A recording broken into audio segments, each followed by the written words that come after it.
the 5 lessons that you've taken from ultra endurance, what would they be?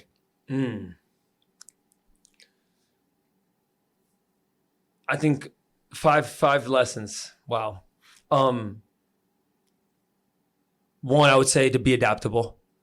I think so many people go into a prep, they go into something, they're like, it has to be so dialed in, where I think so much around ultras is around, adjusting on the fly. And I think ones that succeed a lot in those races are ones that are able to understand that every race is going to be a little bit different, that you have to just adapt.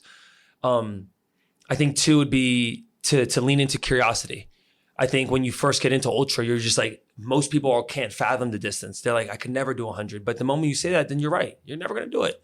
But if you just inch in and you're like, all right, well, hold on. I've done marathons. Like, let me dabble in the 50K. Let me see if I could do 100K.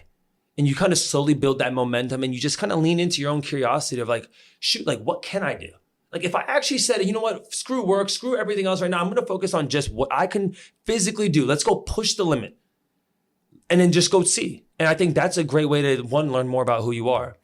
I think another thing just like around nutrition, I think like dialing on nutrition is something that a lot of people ignore. And I think it's something to really make sure that you can focus on, because I think ultras, like, you're out there for so long, you can't just rely on gels.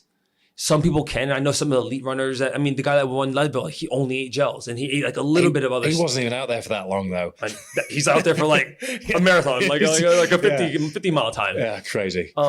And like figuring out like prior to getting into a race, like what fuel and what kind of foods and nutrition do you want to actually consume during a course of a long race?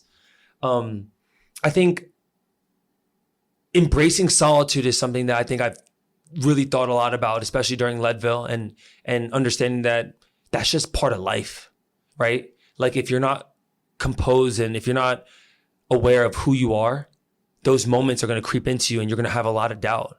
And I think it's overcoming that. And I think it's embracing the fact that in life, most of the things that we do, like, you are going to do them alone. And I think once you can master the inner voice, so much of the other external things of life just become easy. Like stress is like, I always tell people, like, I don't have much stress. Like, most of my stress happens in these moments of like crazy races. And I'm like, that's going to be the most stress, the most stimulus that my body's going to really feel. Cause I feel like what ultra running has done is it's allowed me to have perspective around like what really is something to be worried about. What's really something that I should be like so bummed about. Like when I get cut off on the highway, or if my coffee's not right, like, these are minuscule things that some people, they feel as if their world is ending. Yeah. And I think the moment you run a long endurance race, you start realizing that like those minuscule things don't really matter. And I know that I kind of said 2 there, but I said one last one would be the people you bring with on this journey. As much as I just said about how important solitude is, how equally important it is around getting like-minded individuals to come and support you. Because as much as I wanted to run sub 25 hours for it, I couldn't have done it without my team. Yeah, 100%. Couldn't have done it without my pacers and my crew and all the people that were involved that weren't even at Leadville, whether it was my physios or my PTs and the people that are rooting me on from the sideline, right? And I think the thing about ultra, even this morning, I went to go run with Matt Johnson. Like, you start realizing that like you and I probably know, and we are part of this group of crazy people that do all this crazy shit. Most people in the world, they know one guy like that, one girl.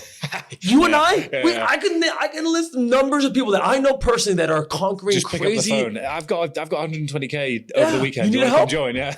Like, and the fact that I know so many people like that, it says a couple of things that like, yeah, like I've entered myself into that kind of group of crazy, but also that you surround yourself with people that can also relate with it, that understand, that don't call you crazy. Yeah. When people call me like, yo, I'm running 850 miles across Texas, I don't think it's crazy. Do I think it's somewhat dumb? Yeah, maybe a little bit. How can I help? Yeah, and that's always the framework. Finding people that are willing to say, you know what? I'm going to help a friend complete their mission and leave my ego at the door. I'm going to do whatever it takes to help this person because they have some ambition, they have some conviction inside to really want to do something crazy. And I know that I want those people around me when I want to go do it selfishly for myself. So I think the people that you're around is such a critical component around ultra.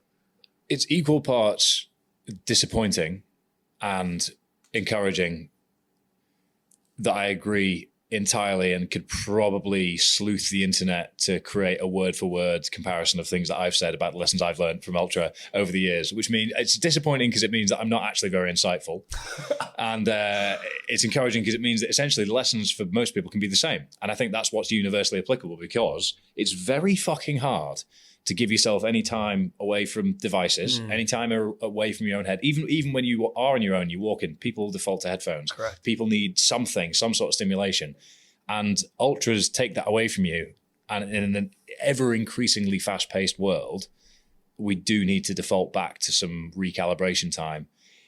The most unique experiences I've had in life, I'm pretty confident, are the support crew experiences that we've had around ultras. The double brutal Ironman distance. So I did a double Ironman distance triathlon in extreme setting in September 2022. And that was a whole weekend of just chaos. Had there been cameras on in the car, I think every member of the support crew would be in jail.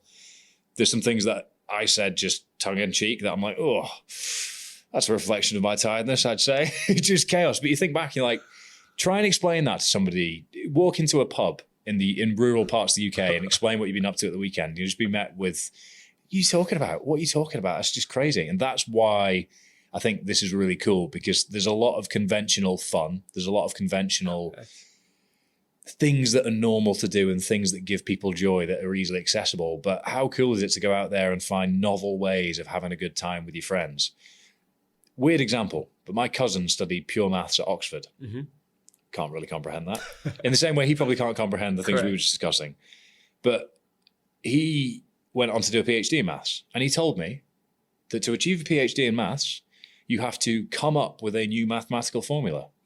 And I sat there with my mouth open like, what? Something new in maths. And I just couldn't. And then he showed me kind of his workings. I was like, this isn't maths. It's like a whole different language. Yeah. I could not even wrap my head around it. But it really made me think about how exciting for him, as somebody that is mathematically minded, to have the opportunity to come up with something new in the space that has drawn his attention and pulled on his curiosity for so many years. And essentially, I think that's what these projects create. Matt running across Texas, who I'd not actually seen he was doing that until he mentioned it, was just super cool. He's going to finish tomorrow, isn't he? Yeah. That's self-supported. It's been built from scratch, creative process, speaking to brands, learning sales skills, getting pied, rejected left, right, and center, finding the right people, probably finding the wrong people and sending them on their way, exploring parts of Texas he'd probably never get to experience, having the memories along the way, having the storytelling, creating the content, developing, all the list goes on and on and on. And that only comes from being stupid enough to try. Correct. And that's what I think is so cool about the modern world in terms of the positive side of content creation, the positive side of the decreasing barrier to entry, even though there's a lot of people who've spoken about that trying to increase it for their own gain, that gives every single person in the world who's physically able to be able to push themselves in one way or another.